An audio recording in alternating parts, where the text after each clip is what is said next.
con silicona estructural. Y es hoy en día uno de los sistemas, al igual que la piel de vidrio, muy utilizado en la Argentina.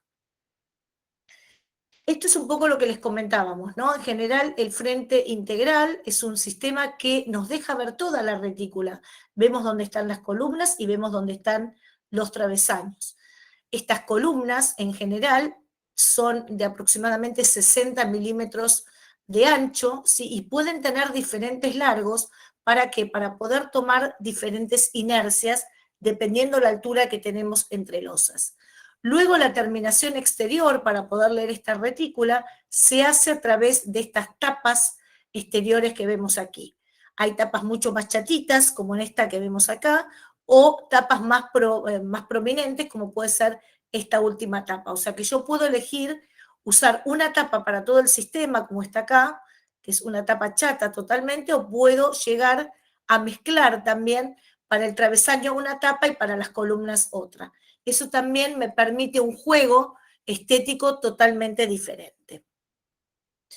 Algunas obras que se han hecho con este tipo de sistemas fue el Sanatorio de la Trinidad de San Isidro, donde ven que les comentaba que se lee totalmente esta retícula, ven que los paños pueden ser más grandes, aproximadamente pueden tener 2 metros, 2 metros 20 de alto, también en el ancho supera el 1,25 m que admite la piel de vidrio, y lo bueno es que se ve tanto desde el exterior como cuando estamos en el interior también leemos esa retícula, digamos. Esa es un poco la diferencia también que tiene con la piel de vidrio, donde nosotros la estructura la veíamos de adentro, pero no la veíamos hacia el exterior.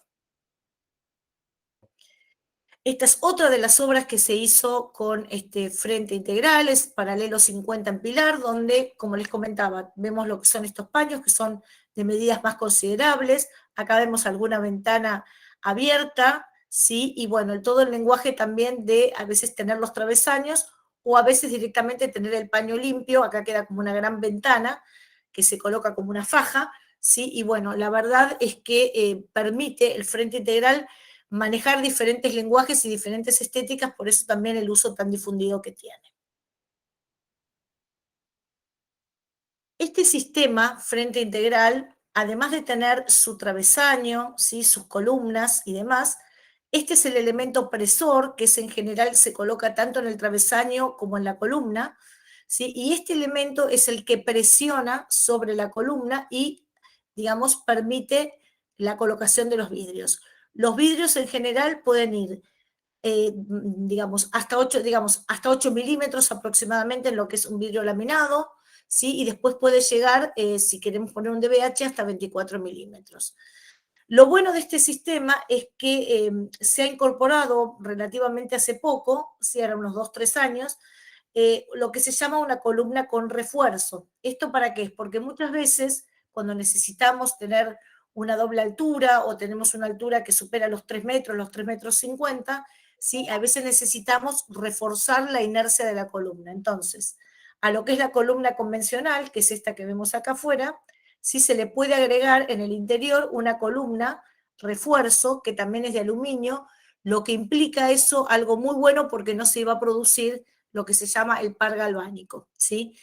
Muchas veces antes con el frente integral se colocaba la columna y adentro se le colocaba alguna pieza de hierro, algún IPN, algún UPN, como para, digamos, fortalecer esa columna y tener mayor inercia. Bueno, hoy en día tenemos la posibilidad de colocar esta columna refuerzo para mejorar esa inercia, ¿sí? Y, digamos, tener el mismo material y que no se nos produzca este par galvánico. Acá vemos, por ejemplo, cómo se trabaja el travesaño con su tapa correspondiente. Y bueno, esta es otra solución que también está, digamos, dentro de lo que es el frente integral, que es la resolución en esquina, ¿no? La columna a 90, donde yo puedo venir con mi tapa, con mi otra tapa, y después los vidrios se pueden unir, digamos, a tope en las esquinas.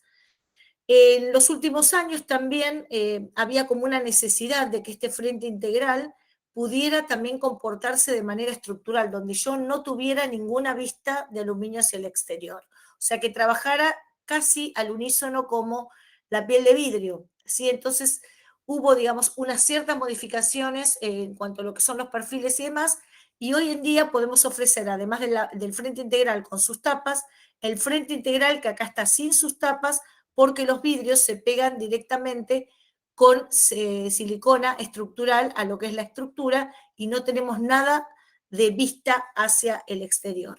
Esto ayuda bastante porque muchas veces en la piel de vidrio vieron que tenía muy acotado lo que era el ancho y el alto. Si a veces necesitamos hacer paños un poco más grandes, podemos y queremos tener esa vista de como de caja de cristal, podemos también hoy en día usar el frente integral en vez de con las tapas, con el pegado estructural.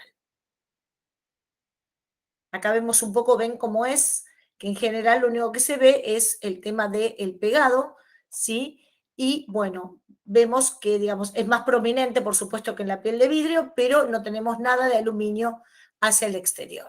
Y realmente el frente integral se va a comportar como si fuera este muro cortina que ustedes estaban necesitando. Acá tenemos también la posibilidad de, bueno, de los travesaños, ¿sí? Y vamos a ver que en esas uniones está como este burlete que aparece acá, que bueno, es lo único que va a quedar visible, ¿sí? Del lado exterior cuando uno realiza este frente integral con pegado estructural. Acá tenemos otro ejemplo de una obra hecha con este frente integral, es el Policlínico del CIATBA en Pilar, donde, bueno, vemos también del lado interior todo lo que es la perfilería y, por supuesto, que esta misma perfilería se traduce del lado exterior. Para ir un poco cerrando el tema de las fachadas livianas y como final del webinar, ¿sí? Las fachadas livianas hoy tienen ciertas exigencias, ¿sí? Que también están como normalizadas, que es el tema de la estética, donde yo puedo, digamos, elegir qué tipo de vidrio colocar, puede ser un vidrio de color, puede ser, por ejemplo, alguna lámina especial, un serigrafiado, puedo poner algún paño opaco, un paño vidriado, o sea, la estética hoy en día o sea, se modificó bastante en lo que es el tema de las fachadas livianas. A su vez también hay un tema muy importante dentro de estas exigencias técnicas que es cómo se comporta la fachada frente a los incendios, ¿sí?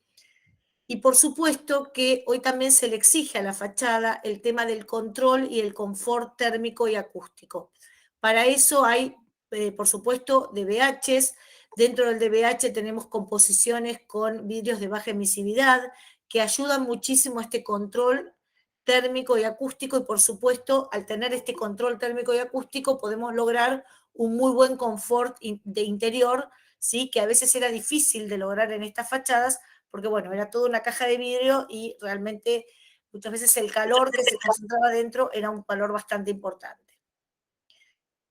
Y como digo yo siempre, ¿no? Por eso hablo de una planificación de este tipo de fachadas desde el anteproyecto, porque bueno, la fachada, en este caso, ¿sí? Y la fachada liviana, sobre todo en aluminio y vidrio, va a actuar como la pared externa del edificio. Acá es muy difícil que tengamos un muro de mampostería y tengamos una ventana, sino que directamente todo lo que sería el muro, ¿sí? Está hecho con la propia fachada. Entonces, lo que también necesitamos y se le va a exigir a estas fachadas es que sean estancas y que sean herméticas, o sea, que no entre agua ni aire, y a su vez también que puedan resistir al viento. Y como yo les decía también, para todas estas exigencias y demás, hay normas IRAM, ¿sí? Que cumpliendo esta normativa realmente se gana muchísimo en cuanto a lo que son sus exigencias técnicas. Y también dentro de esta normativa está el tema de la seguridad, ¿sí? Que por supuesto, si un vidrio se cae de estas fachadas hacia el exterior, puede ocasionar realmente, digamos, una responsabilidad civil para el que lo está haciendo realmente importante. Entonces, todo lo que es el tema del pegado, de la colocación del vidrio y todo, es realmente un elemento de seguridad sumamente importante dentro de la fachada liviana. Por último, vamos a ver dos temas que me parecen importantes para dejárselos como para que lo piensen y después nos consulten si quieren, que es el tema de cómo se comporta la fachada liviana con respecto al viento y con respecto al fuego. Con respecto al viento, ¿sí? Nosotros sabemos que, como les decía recién, la fachada es la pared del edificio. Entonces, esa fachada va a estar resistiendo rayos del sol, va a estar resistiendo calor, va a estar resistiendo lluvia, va a estar resistiendo agua, ¿sí? Temperaturas, diferencias de temperatura entre interior y exterior, y va a estar resistiendo fundamentalmente presiones de viento. Ese viento, que si sopla de esta manera, va a estar haciendo presión sobre una de las caras de la fachada y succión en la cara contraria. Entonces, es necesario e imperioso que toda esta estructura, sobre todo los elementos verticales, deban ser calculados al viento. La columna, ¿sí?, en general de estos sistemas, ya sea de piel de vidrio o de frente integral, ¿sí?, tiene que poder absorber momentos de inercia, ¿sí?, que, digamos, y sobre todo este pandeo que se puede, digamos, dar por estas presiones de viento. ¿Sí? Estas presiones de viento que van a estar atacando de esta manera a la fachada pueden llegar a deformar como una vela el tema de la columna si esta columna no está bien calculada. Por eso es importante cuando uno está empezando a analizar una fachada ver qué JX tiene, o sea, qué momento de inercia tiene cada columna para poder hacerla el cálculo y poder ver cómo resiste esa columna estructuralmente. Y con respecto a lo que son los elementos horizontales, actúan como pequeñas vigas, por lo tanto va a haber momentos de flexión en estos elementos. Entonces, lo que se pide hoy por normativa es que en general la flecha máxima que pueden soportar tanto los elementos verticales como los elementos horizontales es L, o sea, el largo o la altura sobre 200 para los vidrios laminados y la altura sobre 300 para los DBHs.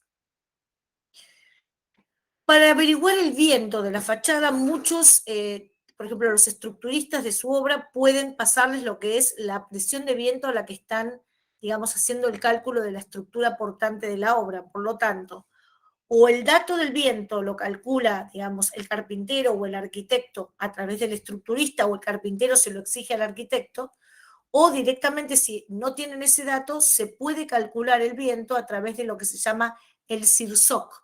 ¿Y qué es este CIRSOC? Es el Centro de Investigación de Reglamentos Nacionales de Seguridad para Obras Civiles. Este CIRSOC tiene reglamentos de uso obligatorio y pertenecen a todo lo que es el sistema del Instituto Nacional de Tecnología Industrial. El que se usa normalmente para ver qué acción de viento tienen las construcciones es el reglamento CIRSOC 102, en la cual en su capítulo 5 habla del método de cálculo del viento, sobre todo acá en Argentina. Para eso ese reglamento, en este capítulo, está formado, en todo lo que es el reglamento, está formado por mapas de Argentina, donde se ven las isoletas, o sea, las corrientes de aire que van en cada zona de la Argentina y qué presiones de viento tiene, o sea, que se ve la ubicación geográfica. Yo estoy haciendo una obra en Santa Fe, me fijo la isoleta de Santa Fe. Estoy haciendo una obra en Jujuy, me fijo la isoleta de Jujuy. O sea, primero debo ubicar para calcular el viento dónde va a estar esa obra. Tengo que definir el uso de la construcción, si va a ser una construcción que está en el medio del campo, que va a estar o en un poblado o en una ciudad de, digamos, de densidad media, o en una ciudad, digamos, grande, ¿sí?, con medianeras y con otros edificios altos. Eso es un poco lo que llama la norma la rugosidad del terreno, ¿sí?, que es un poco cómo está colocado ese proyecto y cómo va a ser usado, es cómo va a ser usada esa construcción. Y una vez que tenemos esos datos, vamos a calcular esta velocidad básica de diseño, que nos va a permitir, como dice acá, determinar la velocidad de referencia con valores referenciados de todas las ciudades de Argentina y ubicados en este mapa de isoletas. Entonces yo con eso voy a poder empezar a calcular la velocidad básica de diseño, también me va a permitir calcular la presión dinámica básica, ¿sí? Y esto tiene que ver un poco con el tema de la obra que yo estoy haciendo y esto de las rugosidades del terreno. Pensemos que una rugosidad 3 es para suburbios o lugares con edificios bajos, y la rugosidad 4 ya tiene que ver con grandes ciudades o edificios que van a estar insertos en las grandes ciudades. Para eso, también después hay que seguir calculando algunas acciones y verificando otras, y por último paso se puede definir y verificar el elemento estructural que vamos a necesitar para soportar esa carga de viento. Para el que quiera, ahí tiene en la filmina digamos, la página web del INTI, donde está, es donde se pueden bajar este reglamento CIRSOC de estructuras. Dentro de esto que yo les digo, bueno, uno saca la presión de viento, pero ¿para qué me sirve esa presión de viento? Porque según la presión de viento que yo tenga, va a tener que ser el tamaño de columna que yo tengo que elegir. Entonces, ¿cómo puedo definir esto? Hay como una primera aproximación a esta resistencia estructural que la pueden sacar de nuestros manuales, ¿sí? En la página web nuestra, donde, sabiendo el ancho que voy a tener entre columnas de aluminio, ¿sí? Y el alto que voy a tener entre el piso y el techo de cada piso, yo voy a poder sacar, ¿sí? qué columna aproximadamente voy a necesitar con el sistema. Por supuesto que esto es una aproximación, después sería óptimo que algún ingeniero estructurista o que alguien, digamos, que hace cálculos pueda verificar esto para que ustedes se queden totalmente tranquilos de lo que están recomendándole al cliente. Entonces, si por ejemplo tenemos una columna que está, entre columnas hay 1,50 m, ¿sí? Y tenemos, por ejemplo, 3 metros de altura, que va a estar acá aproximadamente, sabemos que esa, digamos, si juntamos los abscisas y coordenadas, nos va a dar en este punto aproximadamente y sabemos que esa estructura va a poder soportar hasta 150 kilos por metro cuadrado. ¿Sí? Entonces, dependiendo la velocidad de viento que tenemos, a veces podemos tener 100 kilos por metro cuadrado, entonces podemos ver que podemos irnos en altura y podemos irnos, por ejemplo, en ancho, ¿no? Entonces, este ábaco o, digamos, este cuadro de resistencia estructural nos puede ayudar a ver hacia simple vista si necesitamos una columna más chica, una más grande, una columna con refuerzo y demás, para que, digamos, soporte ese momento de inercia que por viento estamos necesitando. Y por último, el tema de la seguridad al fuego también es un punto bastante importante. Lo han preguntado en la charla anterior, por eso también un poco lo quisimos poner en esta charla. En general, cuando tenemos una fachada, ¿sí? que está pasando por delante de esta estructura portante, ¿sí? si se produce, ¿sí? un incendio en alguno de los pisos, ese calor, si yo no tengo bien resuelto esta unión entre estructura portante y fachada, este fuego o este calor del fuego o el incendio puede transmitirse a través de todos los pisos. Es como un conducto chimenea, ¿no? Por donde pueden subir, ¿sí? todos los vapores, todo, digamos, todas las cosas que se están quemando y demás. Entonces, el punto más débil es ese, el que yo les decía, es entre la unión entre la estructura rígida y lo que es la estructura de la fachada. Entonces, lo que generalmente hay que tratar de resolver muy bien es esta, digamos, como de manera constructiva, es esta unión y ver qué materiales ponemos para el sellado. Hoy en día existen infinitos materiales que se pueden poner, desde lana de vidrio, después hay unas tapas, sí que van separando un piso del otro, y un poco la resolución como esto, ¿no?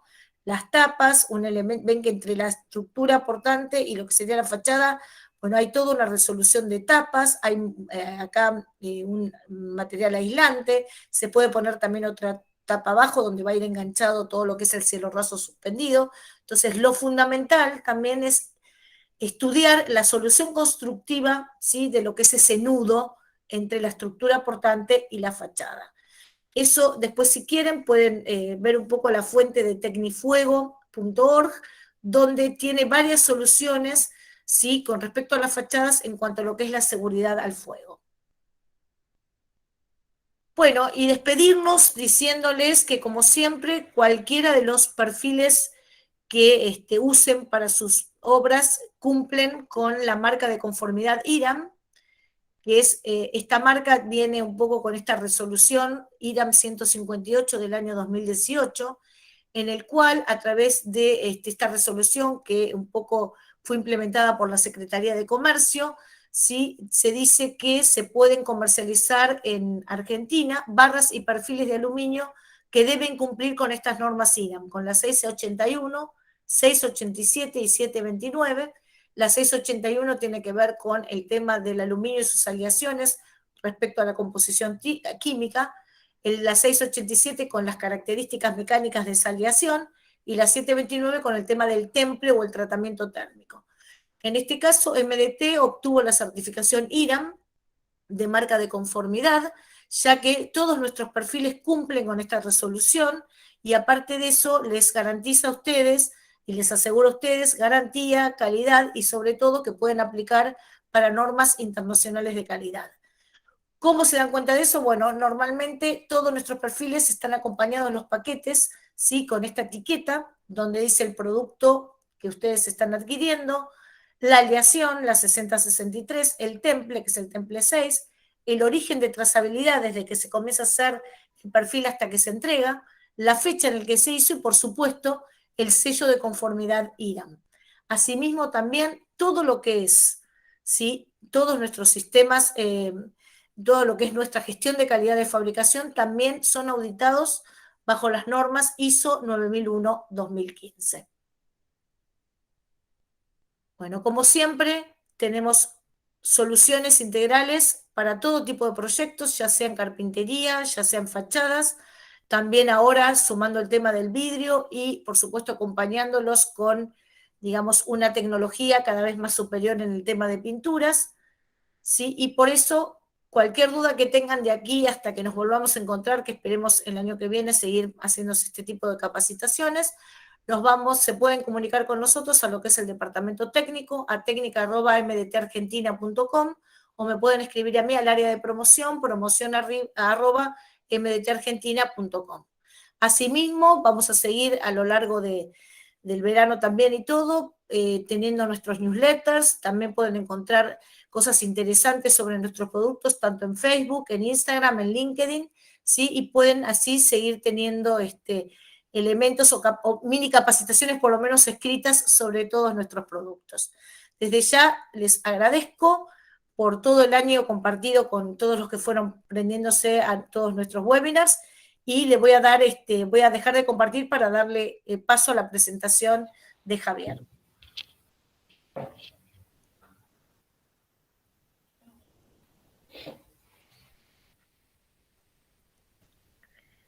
Bueno, Javier. Bueno, muy bien. Ahí tenés adelante todo el auditorio para que puedas expresarte tranquilo. Bueno, perfecto. Bueno, primero, mientras voy compartiendo, agradecer a ustedes, a vos y a través tuyo a MDT por invitarnos a participar en su último webinar. La verdad que está más que bueno. A ver si mientras vos me decís si va viendo, sí, ¿no? Creo que sí. Todavía no. Ahora sí. Ahí está. Perfecto. Ahora sí. Bueno. Y bueno, ya me presentaste, así que nuevamente ahí está mi nombre. No sé si alguno por ahí ya estuvo en alguna charla o me conoce. Y si no, bueno, contarles, como les dijo Andrea, yo trabajo en SICA hace mucho, ya ni quiero decir los años, pero y nada, en diferentes posiciones dentro de SICA, una empresa que ha ido creciendo en el país, en un montón de especialidades, ya tiene muchísimos años. Y bueno, me toca desde hace un tiempito estar a cargo del departamento técnico, de la parte industrial, de la parte de adhesivos y selladores, que es un negocio muy, muy importante a nivel mundial. Aquí en Argentina tiene una buena presencia también. Y que, bueno, viene también, por suerte, creciendo. Así que, bueno, la idea de la charla de hoy, voy a ponerla en la presentación en grande. Ahí se ve perfecto, Javier. Joya, gracias, André. Bueno, la idea de la charla de hoy, les decía, es un poco... quizás voy a aprovechar para hablar de algunas cositas que habitualmente no se hablan o no se mencionan, referidas a los adhesivos, más que nada con la idea de hacer foco en algo que mencionó Andrea, que tiene que ver nosotros hablamos de la calidad, pero en realidad lo más importante es la seguridad en todo esto, que por supuesto un trabajo hecho con un estándar alto de calidad, inevitablemente y por suerte nos va a llevar a tener un trabajo con un alto estándar de seguridad. Entonces, bueno, mencionar esto es un poco el contenido. Vamos a ver os les voy a comentar alguna cosita relacionada con la adherencia que tiene que ver con la idea siempre del foco de llevarlo a qué tenemos que hacer para preparar las superficies. Y después, bueno, sí, hablar un poquito de los productos y de otro soporte que tiene SICA. Esto brevemente, simplemente, y aprovechando esta foto, esta obra en la que está participando SICA en Asia, un poco, bueno, esto lo que quiere representar es justamente en lo que todo el tiempo aparece, que es el hecho de buscar superar los límites en el diseño, en un montón de cosas, no solamente en esta arquitectura, sino en un montón de de otras especialidades, que van de la mano de mayor desarrollo tecnológico, la búsqueda de innovación, de nuevas formas, de tamaños más grandes, en el caso de los vidrios, paños, lograr tener mayor confort, lograr que haya todavía más luz, ¿no? Un poco achicar el tema de los perfiles, achicar el tema de los soportes, ampliar los paños, tener una mayor visión y, en definitiva, tener más amplitud de los espacios, además de otros beneficios que puede traer una fachada vidriada, ¿no? Entonces, bueno, la idea es, bueno, ¿cómo podemos acompañar eso? Y entonces se me ocurre que quizás lo mejor es ir a lo básico, ¿no? Es decir, bueno, necesitamos para acompañarlo, necesitamos un sistema de fijación. Y en este caso el sistema de fijación por excelencia es el pegado, ¿no? El pegado de estos paños de vidrio, debido a que es un sistema que ya está muy probado, que tiene muchos años en el mercado, pero que requiere de eso primero, ¿no? Cuando uno dice el pegado, hablamos de pegar, hablamos de adherencia, y requiere que eso sea óptimo, ¿sí? No, aquí vemos 3 fotos donde se puede ver unos cordones de silicona aplicados sobre diferentes materiales y vemos 3 niveles distintos de adhesión, ¿no? Uno que no pega, que se despega al traccionarlo, otro que tiene una adherencia parcial y otro que tiene una adherencia que se la ve muy buena. Bueno, para lo que es fachadas vidriadas, no sirve, por supuesto, el primero, no sirve para ninguna aplicación, no sirve la segunda opción, no sirve una adherencia parcial y solo sirve la adherencia óptima, la adherencia del 100%, la adherencia excelente. Entonces, este nivel de adherencia es el que nos va a dar ese nivel de seguridad que les decía. Brevemente, por ahí puede ser interesante, no sé si divertido, pero interesante, recordar un poquito qué es la adherencia en sí, ¿no? Porque tal vez lo hemos incorporado en nuestra vida el hablar de pegar algo, y no entendemos que es, o no pensamos quizás que es un fenómeno físico-químico, ¿sí? En el cual lo que hay es un contacto, ¿sí? Esa unión es a través de un contacto entre el adhesivo y el sustrato. No hay un anclaje donde el sustrato se engancha, mejor dicho, el adhesivo se engancha al sustrato. O sea, hay un contacto, uno apoya con otro y ya estamos hablando de adherencia. Aparecen palabras como ángulo de contacto, mojado, tensión superficial, de las que no voy a hablar para no dormir a nadie, pero se vuelven claves en este proceso. Entonces, lo importante es acá el dibujito de la famosa rana o sapo con las ventosas, es que al entrar en contacto el adhesivo, no importa qué adhesivo, ¿sí? En este caso hablamos de siliconas, que es lo tradicional, pero no importa cuál sea, y el sustrato, aparece unas fuerzas que son intermoleculares, o sea, se producen en espacios muy pequeños, microscópicos, donde esas fuerzas generan una atracción o repulsión, en el caso de que sean 2 materiales incompatibles, que van a generar enlaces o enganches, ¿no? Entonces, estas moléculas que se ven, estos dibujitos acá de ciencia ficción, que se van enganchando uno con otro, las moléculas del sustrato se enganchan con las moléculas del adhesivo, parece algo medio como raro, tiene un nombre de fuerzas de Van der Waals, perdón, pero en definitiva, lo que yo quiero decir es que por más que a veces la adherencia nosotros la notemos como muy fuerte, no deja de ser algo que está, en definitiva, dependiendo mucho de cómo es ese contacto, ¿no? Entonces, cualquier interferencia, cualquier cosa que haga que ese contacto no sea tan bueno, nos va a llevar a tener una mala adherencia. Entonces, la adherencia parece extraordinaria de la silicona, pero sobre un material como el vidrio, sí, pero necesitamos no olvidarnos que eso es algo superficial. Entonces, está afectado por muchos factores, ¿no? Aquí hay el ejemplo del mojado, ¿no? Una gota sobre, no sé, esto puede ser una hoja de algún tipo de planta, donde se ve que la gota no moja, la gota de agua no moja, es un fenómeno relacionado con la tensión superficial, pero en definitiva, cuando esta gota no moja, como va pasando aquí en estas 3 diferentes formas de mojar. La adherencia puede pasar de excelente, como puede ser en un mojado total, que está bien a la derecha, o totalmente deficiente, como en un mojado insuficiente. Entonces, esta característica de no mojar haría que esa superficie o ese sustrato con ese adhesivo no sean compatibles, no haya adherencia. Entonces, repasando rápidamente qué factores afectan la adherencia, la superficie del sustrato que esté libre de interferencias, esto es más bien suciedad, grasitud.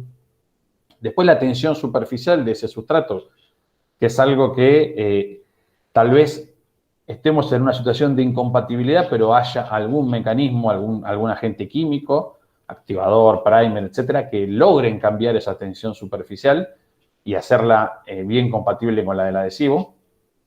El perfil, la rugosidad, ¿sí?, del sustrato, o sea, el tipo de perfil del sustrato puede afectar la adherencia.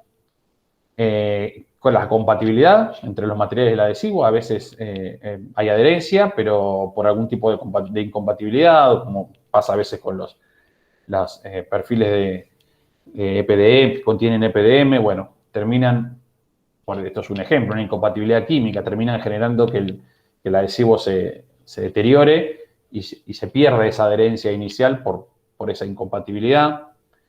Después la presencia de agentes externos, humedad, agua misma, ¿no? Puede pasar, hay pegados que se hacen abajo del agua, a los agentes climáticos, el efecto de los UV, del viento, de los cambios de temperatura, los agentes químicos, o sea, el cloro en una pileta, por ejemplo. También está afectada por los recubrimientos, las pinturas que están aplicados a los sustratos. No todas las pinturas son compatibles con los adhesivos. Y por supuesto, además, necesitamos que la pintura tenga un buen anclaje sobre el sustrato, ya que de nada serviría que el adhesivo se pegue a la pintura si la pintura no tiene resistencia en su anclaje o en su adherencia al sustrato, porque se va a salir todo. Y, por supuesto, las formas de las juntas, los esfuerzos a los que va a estar sometido esa junta. Pero específicamente, en lo que tiene que ver con el sustrato, un poquito para seguir el hilo existe la posibilidad de cuando tenemos un sustrato que no es muy compatible con el adhesivo que vamos a poner, podamos hacerle diferentes tipos de tratamientos que logren que esa adherencia se vuelva óptima, ¿no? Entonces, para ello es muy importante, cuando vamos a hacer un proceso de pegado, tener definido el tratamiento. A veces el tratamiento puede ser una simple limpieza con alcohol o la colocación de un imprimante, ¿no? Pero tenerlo definido, lograr que la calidad de ese tratamiento sea constante. Estas son todas cosas básicas, pero no dejan de ser fundamentales.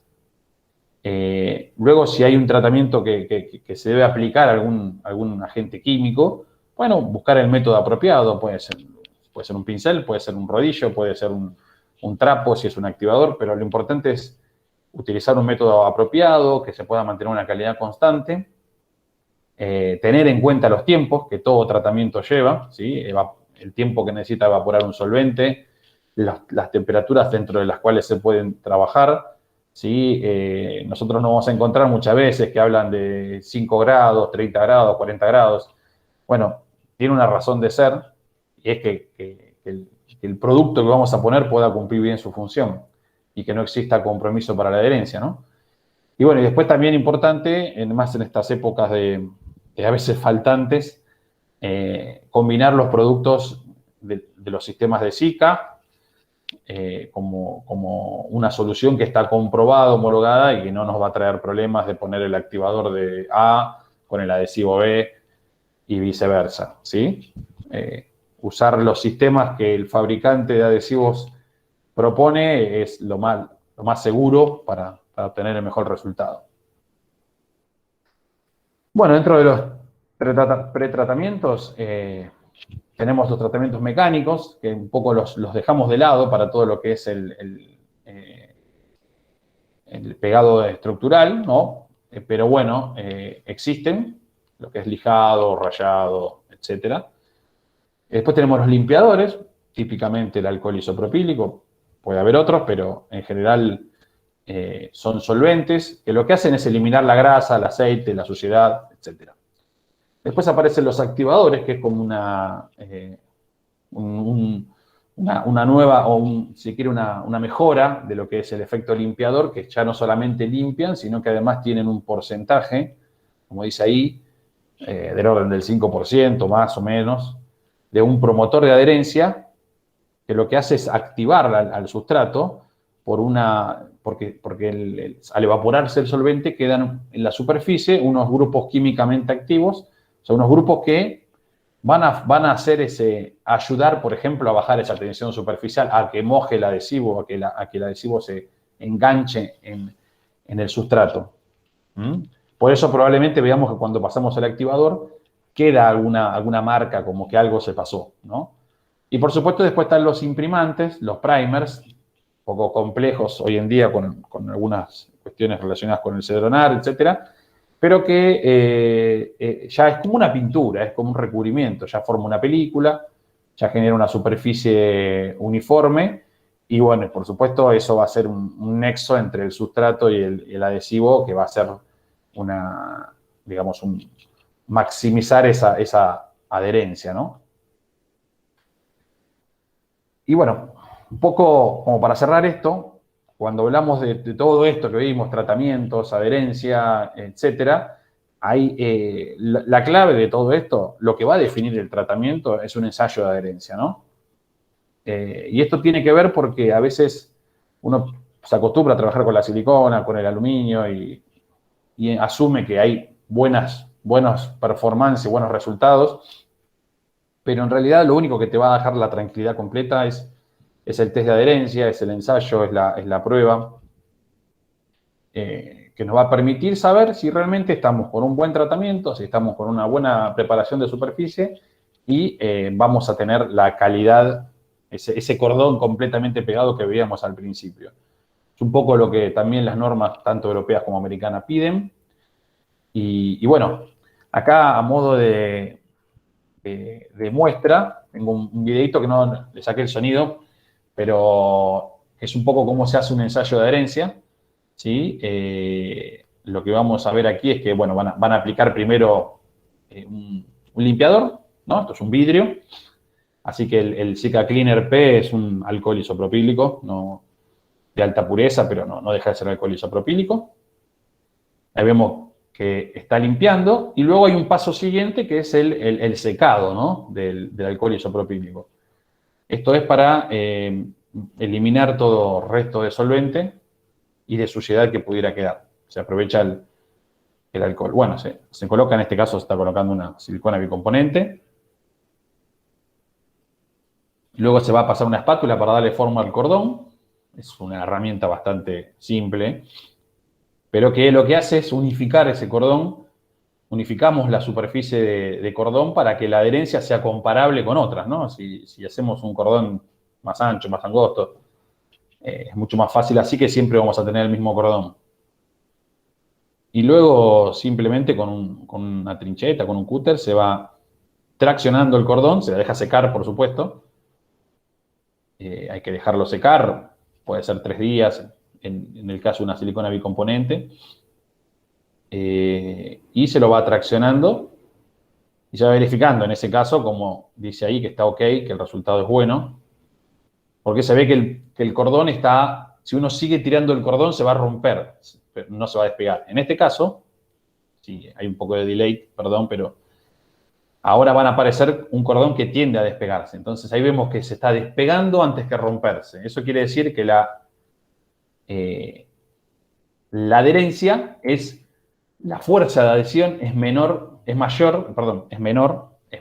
la fuerza de cohesión. Nosotros necesitamos que la fuerza de adherencia sea mayor que la fuerza cohesiva, o sea, que se rompa el producto antes que se despegue. Eso es lo que nos va a estar dando un indicador de una adherencia óptima.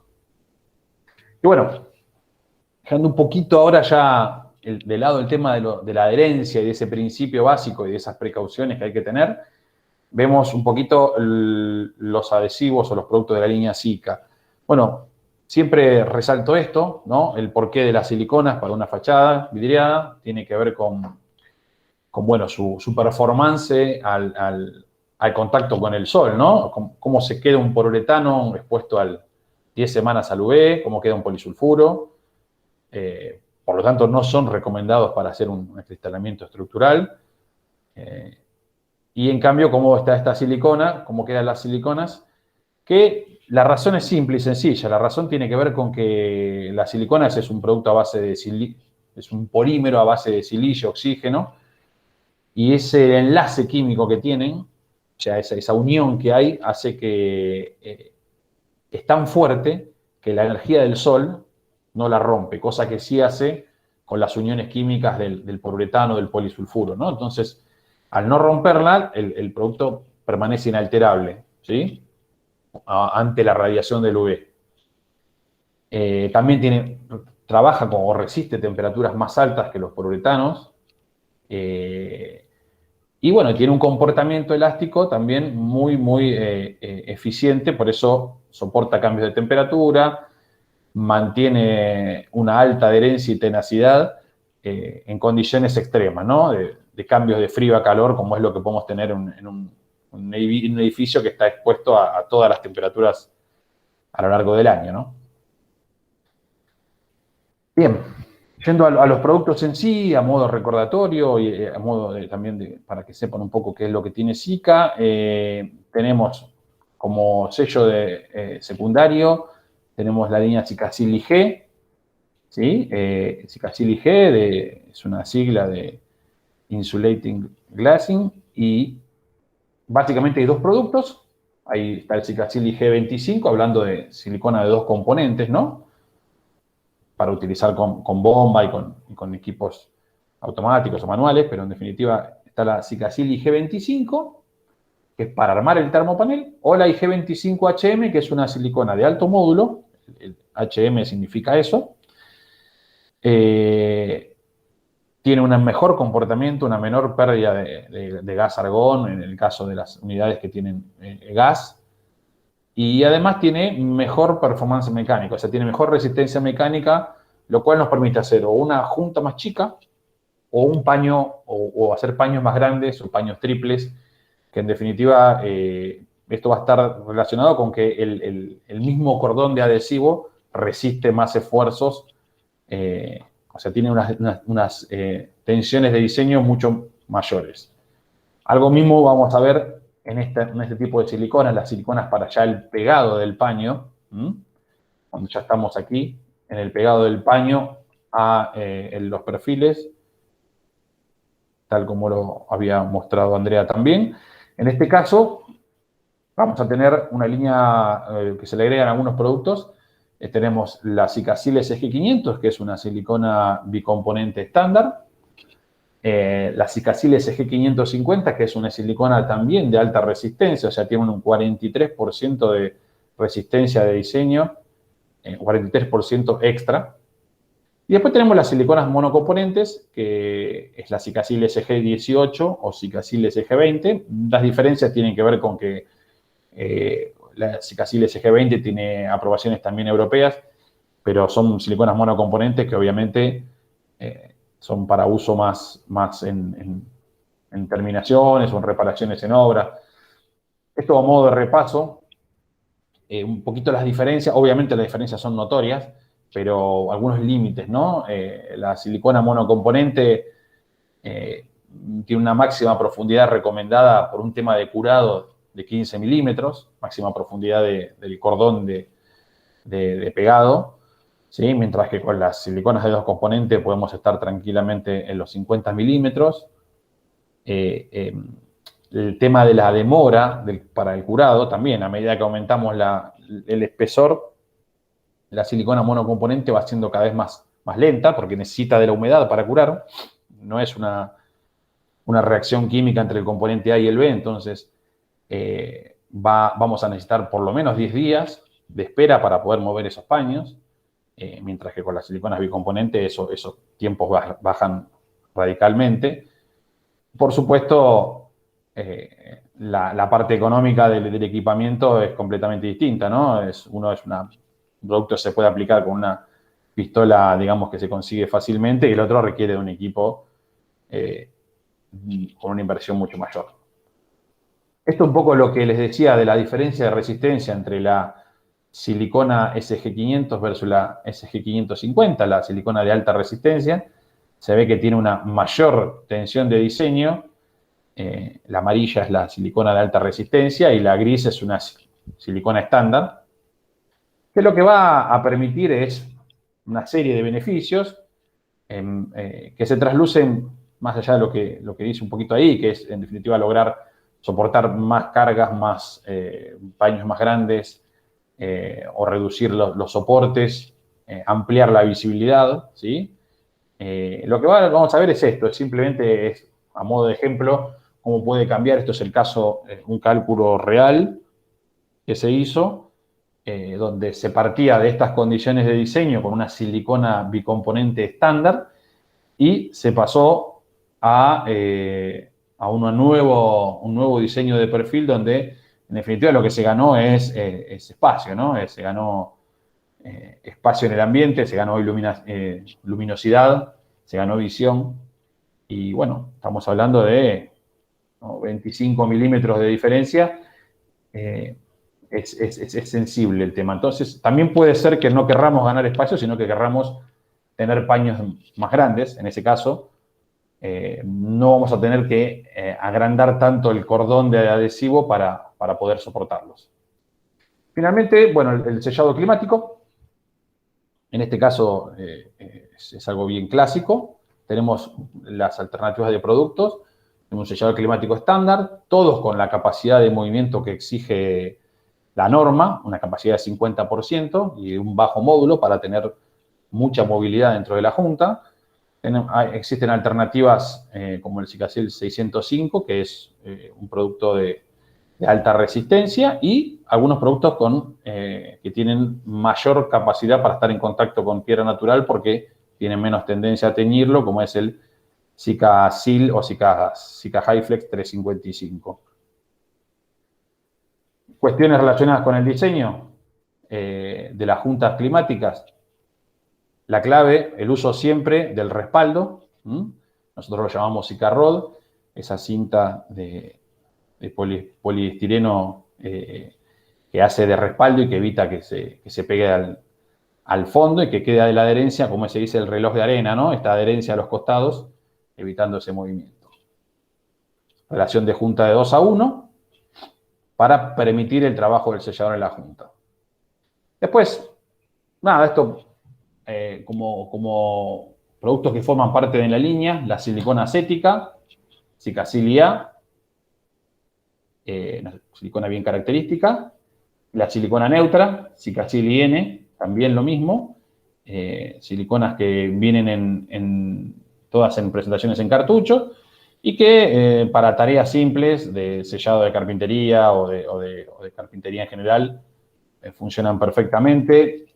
Características generales, las esperables a estos productos. Todos poseen fungicida, ninguno contrae, son productos fabricados en Europa y traídos por Sika Argentina al país. No hay ningún proceso de envasado, ningún proceso de reenvasado. Y, digamos, ya tienen muchos años aquí en el mercado argentino. La verdad que son productos muy nobles. Finalmente, y no por eso menos importante, un poquito resaltar, porque ya que hablamos de todos estos proyectos y de seguridad y todo, ¿qué es lo que tiene Sika para ofrecer en materia de soporte técnico, ¿no? Bueno, tenemos un laboratorio aquí en Argentina para ensayos de adherencia simples, digamos, son aquellos que no están tan relacionados con la adherencia de proyectos de fachadas, ¿sí? Pero tal vez alguna cuestión de alguna perfilaría de aluminio, de algún trabajo especial, tenemos para hacer ensayos. Y también tenemos un laboratorio homologado corporativamente en Sika Brasil, ¿sí? Sika fue homologando en diferentes regiones laboratorios para justamente dar ese servicio de ensayos de adherencia, de siliconas, sobre perfiles, sobre lo que sea en proyectos de fachada. Por supuesto, asesoramiento y capacitación es un poco lo que estoy aquí yo, está Viviana también conmigo para brindarle a los clientes. Y 2 herramientas de soporte online, que es el Sika Joint Calculator y un portal para la carga de proyectos. ¿Sí? Si cayó en Calculator, aquí hay una dirección, yo la voy a pegar en el chat, el acceso. Simplemente en esta dirección ustedes pueden ingresar aquí, abajo lo van a ver, al calculador de juntas, y el otro que es el portal donde pueden cargar el proyecto, calcular las juntas, generar, ¿sí? Aquí por ejemplo esto es un informe del cálculo de una junta. Esto se genera automáticamente. Ustedes cargan los datos, cargan el tipo de diseño de vidrios que tienen y el programa les va a devolver un informe que se pueden descargar y que les va a decir las dimensiones del byte de pegado, las dimensiones de acuerdo a cada vidrio que cargaron, de acuerdo al producto que van a utilizar. Les va a permitir seleccionar los productos de Sika y el diseño que van a tener. Este informe les queda a ustedes. ¿Sí? Simplemente hay que loguearse en la página, es una tarea con un mail y un par de datos ya están registrados.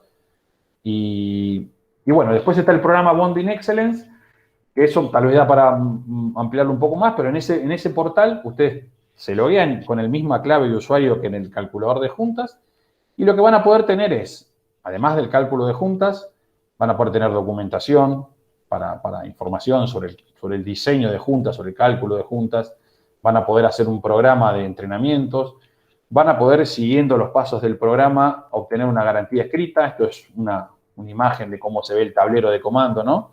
Donde se ven ahí, ustedes cargan el proyecto, los proyectos solo los ven ustedes, o bueno, en este caso los veo yo también por parte de SICA Argentina, pero no son cada web es propia de cada uno, cada usuario. Cargan el proyecto y van teniendo diferentes etapas, ¿sí? En la fase de diseño se hace el cálculo de las juntas, después puede pasarse a la fase de pruebas, donde pueden ahí enviar las muestras, lo vamos a coordinar, enviamos las muestras a Brasil, realizamos los ensayos de compatibilidad, de adherencia y tenemos el informe de resultado, y luego seguir avanzando en las diferentes fases hasta llegar, en el caso de que el proyecto lo requiera, tener la garantía escrita por parte de SICA. Así que bueno, es un poco, aquí está mi mail, mi celular, si quieren tomar nota, los dejo ahí a la vista un ratito. Y bueno, de mi parte, ya dejo de presentar para liberarlo a Andrea también a que... Sí, Javi, vamos a hacer una o dos preguntitas porque ya estamos bien con el tiempo, para no Ok, extendernos mucho más. dale. Bueno, Rosana Núñez dice, ¿qué tipo de vidrios utilizan? ¿Cómo se llama? Si se podría ampliar. Esta es una pregunta que es en general para nosotros. Yo te diría, Rosana, que bueno, nosotros tuvimos ya una charla de piel de vidrio con, digamos, con todos los tipos de vidrios, la que fue de piel de vidrio, pero en general todo lo que son tipos de vidrio para fachadas, ya sea piel de vidrio, frente integral, sí o sí tienen que ser vidrios de seguridad, ¿sí? Que podés poner un laminado o podés poner un DBH también armado con vidrios de seguridad, y sobre todo, por si querés ver un poco el tema de la parte térmica, podés a uno de los vidrios tener un coating y armar un vidrio de baja emisividad. Eso es un poco lo que tenemos. Si después vos querés igual ampliar algo más, te pedimos que te comuniques con nosotros y te ponemos en contacto con MDT Vidrios para que puedas obtener alguna información especial si querés para algún proyecto o demás. Después, bueno, los webinars si se pueden volver a ver, si yo coloqué que con los webinars en general quedan grabados y se ven en todo lo que es el canal de YouTube de MDT. Después les pasamos si quieren el enlace del canal. Y después pregunta Daniel Jamuy